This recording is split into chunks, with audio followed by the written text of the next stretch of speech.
your interests dovetail with the questions of how society is organized. And all of these fields have very important drug policy components. And I'm happy, one of the things I love doing with SSDP is consulting one-on-one with you about how your interests can plug into what's going on in the world.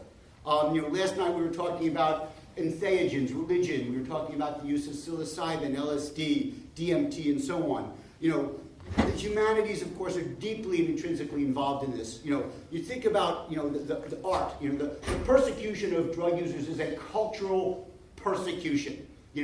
Drug users have built a culture, we call it, in classic rock or modern rock and roll. I mean, you think about the intellectual achievements of, the generation that has been using drugs for the last 30 years, and we call it Silicon Valley.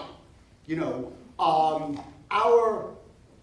go into a head shop, you see these phenomenal works of glass art, you see posters, you see, the influence of drugs upon a creative work that, 1,000 years ago, 1,000 years from now, anthropologists will look at and say, what was this used for? What kind of sacred object was this? Wow, this is a fascinating piece of work.